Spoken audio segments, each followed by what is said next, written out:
आमिर साहब, क्या अपडेट्स हैं इस्लाम पेशरफ से मुतल्लिक?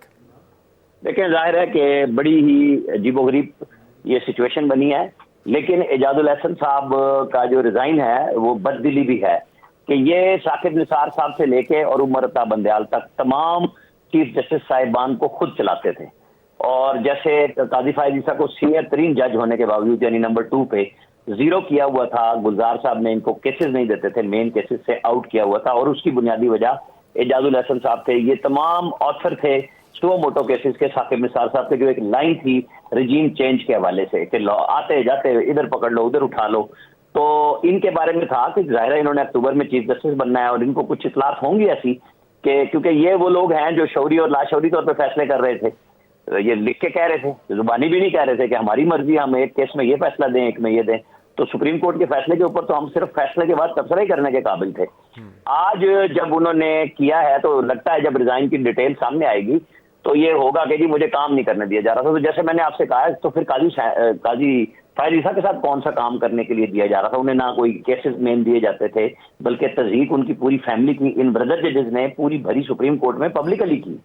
ये भी नहीं हुआ कि छोड़ दिया हो। तो अब इन सबको अपना मसला पड़ा हुआ था कि अब होगा क्या, क्योंकि अब ये 4 लोग रह गए थे सिर्फ। अब उसके अंदर जब ये देखते हैं कि हमारे साथ लोग भी नहीं हैं और मुज़ाहिर नकवी साहब ने भी जब परसों स्टे नहीं मिला था और दिल बर्दाश्ता होकर कल उन्होंने रिजाइन किया, और आप देखेंगे तारीख भी 2023 लिख दी 24 की बजाय, प्रेसिडेंसी से उसको ठीक कराया गया। चूंकि उसमें प्रेसिडेंसी ने थोड़ी हेल्प की, अगर वो रिजाइन कल की डेट में एक्सेप्ट ना होता तो ये हाजिर सर्विस जज की सूरत में ट्रायल होते आज सुप्रीम जुडिशल काउंसिल में।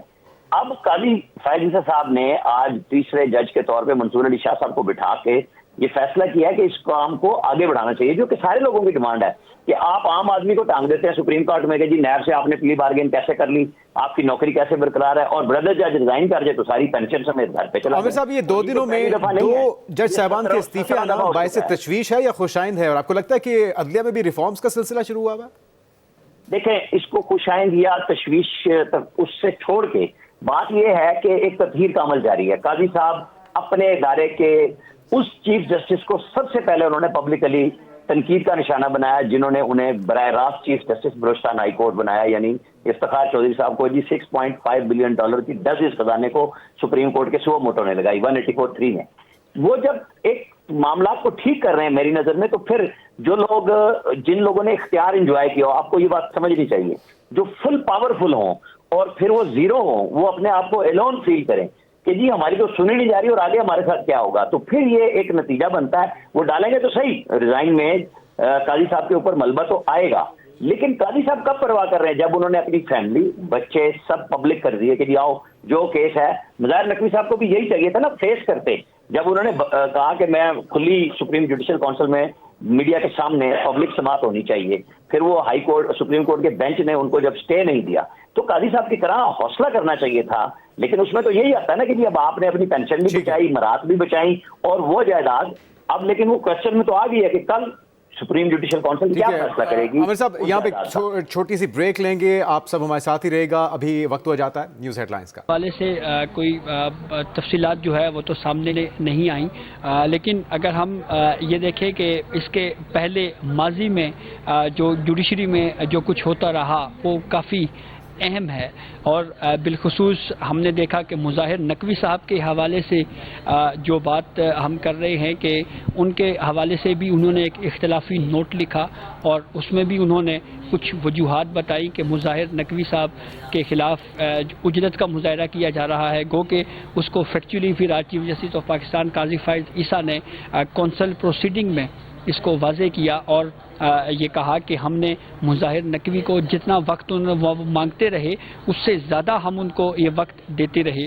लेकिन अब उस रिज़ाइन में एग्जैक्ट क्या वजूहात बताई गई हैं, क्योंकि ये भी कहा जा रहा है कि वो रिज़ाइन एक पेज का नहीं है, शायद वो 1 से ज़ायद सफ़ात पर मुश्तमिल है और उसमें कुछ रीजनिंग भी जो है वो होंगी।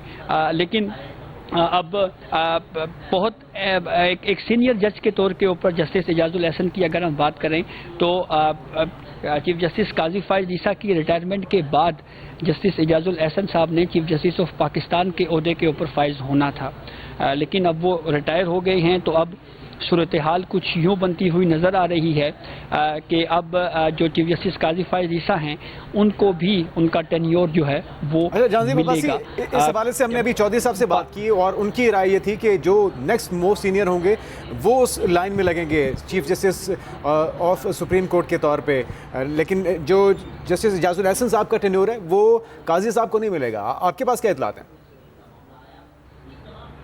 देखें, जो इस हवाले से जो दूसरे मोस्ट सीनियर जज ऑफ सुप्रीम कोर्ट हैं वो जस्टिस सरदार तारिक मसूद साहब हैं और एक जज की डेट ऑफ रिटायरमेंट जो है वो उसमें 65 साल वो लिखी हुई है। तो अब ये बहरहाल काफ़ी अहम है कि इस पे अब जो है वो क्या आगे चल के सूरत हाल बनती है। जस्टिस इजाजुल एहसन की अगर हम बात करें तो अगर हम बात करें जब ये सदारती रेफरेंस आया था चीफ जस्टिस काजी फायज ईसा साहब के खिलाफ तो उस वक्त जो बेंच बनाया गया था उसमें जस्टिस इजाजुल एहसन साहब मौजूद थे। तो काजी फायज ईसा साहब के वकील की जानिब से ये एतराज़ उठाया गया था कि इजाजुल एहसन इस बेंच में इजाजुल एहसन और सरदार तारिक मसूद ना बैठें, क्योंकि अगर वो बैठते हैं तो फिर इससे जो है वो फ़ायदा होगा इन दोनों जजेस का। जैसे सरदार तारिक मसूद साहब तो खुद ही अलग हो गए थे, लेकिन इजाजुल एहसन साहब एतराज़ के बाद उस बेंच से अलग हुए थे। अब इजाजुल एहसन साहब बहुत इस पाकिस्तान की सियासी तारीख में कुछ ऐसे अहम केसेस हैं जिसमें वो इसका हिस्सा रहे हैं।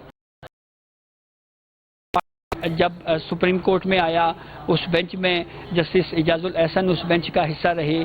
फिर उसके बाद हमने देखा कि दीगर भी कुछ अहम केसेस रहे। उमर अता बंदयाल साहब का जो पूरा टेन्योर था उसमें भी जस्टिस इजाजुल एहसन साहब जो है वो बेंच का हिस्सा रहे, बेंच में शामिल रहे। अहम पॉलिटिकल केसेस में भी वो बेंचेस का हिस्सा रहे। जिस तरह से इलेक्शंस के हवाले से एक केस सुप्रीम कोर्ट में आया जिसमें ये सुप्रीम कोर्ट ऑफ पाकिस्तान के उन दो जजेस ने जिन्होंने ये कहा कि इस मामले पे सो मोटो होना चाहिए और मामला उमर अता बंदयाल को भिजवाया गया, उस बेंच में भी इजाजुल एहसन साहब शरीक थे। फिर उसके बाद अगर हम बात करें प्रैक्टिस एंड प्रोसीजर एक्ट को जो पहले रोका गया, फिर उसके बाद मिलिट्री कोर्ट्स केस, तो काफ़ी अहम केसेस हैं जो वो समाअत जिसकी कर चुके हैं। और इस हवाले से अब ये सदर मुमलिकत की जानिब से इस हवाले से अब देखना है कि ये कब तक ये इस्तीफ़ा मंजूर होता है और एग्जैक्टली उनके इस्तीफ़े में क्या कहा गया है, क्या मौक़िफ़ इख्तियार किया गया है, ये बहुत अहम है और उससे भी हमें रीजनिंग जो है वो मज़ीद मालूम होगी। ठीक है जहांज़ेब, आप साथ रखिए। मुज़म्मिल भी हमारे साथ हैं। मुज़म्मिल, आप क्या समझते हैं 2 रोज़ में 2 इस्तीफ़े आए जजेस के, क्या लगता है मज़ीद मामला आगे बढ़ेगा, बहुत सी चीज़ें सामने आएंगी?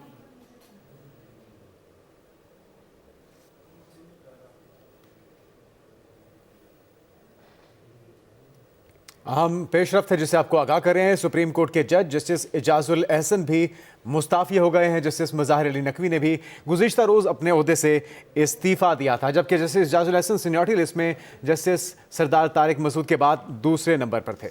जहांज़ेब अब्बासी हमारे साथ हैं। जहांज़ेब, आप कहिएगा अब मज़ीद क्या तफसीलात सामने आई हैं इस हवाले से, कब तक जो उनका इस्तीफ़ा है वो मंजूर कर लिया जाएगा? देखें, अगर हम कल के इस इवेंट को सामने रखें तो इसमें इस्तीफ़ा मंजूरी में कोई प्रोसेस में थोड़ा टाइम ज़रूर जो है वो लगता है। टाइम गेनिंग प्रोसेस ये बहरहाल ज़रूर है। पहले जाता है मामला ऐवान सदर में, फिर वहाँ पे उस इस्तीफ़े के कंटेंट को जाना जाता है और हत्ता के हमने देखा कि गजल मुज़ाहिर नकवी साहब ने जो इस्तीफ़ा दिया उसमें उन्होंने सन 2024 के बजाय 2023 लिख दी। तो फिर उसके बाद बाज़ाब्ता तौर के ऊपर उसकी दुरुस्ती की करने की निशानदेही की गई ऐवान सदर की जानिब से। फिर उसके बाद मुज़ाहिर नकवी साहब के जो पीएस हैं उन्होंने दुरुस्त साल लिखा, 2023 को दुरुस्त करके 2024 10 जनवरी लिखा और फिर उसके बाद उन्होंने वो इस्तीफ़ा भिजवाया और फिर आज के दिन हमने देखा कि वो इस्तीफ़ा जो है वो मंजूर हुआ है। लेकिन दोनों इश्यूज़ में थोड़ा सा फ़र्क ये ज़रूर है कि मुज़ाहिर नकवी साहब के ख़िलाफ़ 10 कंप्लेंट्स थी, 10 शिकायत थी जिनके ऊपर उनके हवाले से मिसकंडक्ट का इल्ज़ाम था। लेकिन यहाँ पे एक शिकायत इजाजुल एहसन साहब के ख़िलाफ़ जुडिशल कौंसल में थी ज़रूर, लेकिन ठीक है। जहांज़ेब अब्बासी, आपसे मज़ीद तफ़सीलात जानेंगे। ब्यूरो चीफ इस्लामाबाद आमिर इलियास राना ने भी हमें ज्वाइन किया।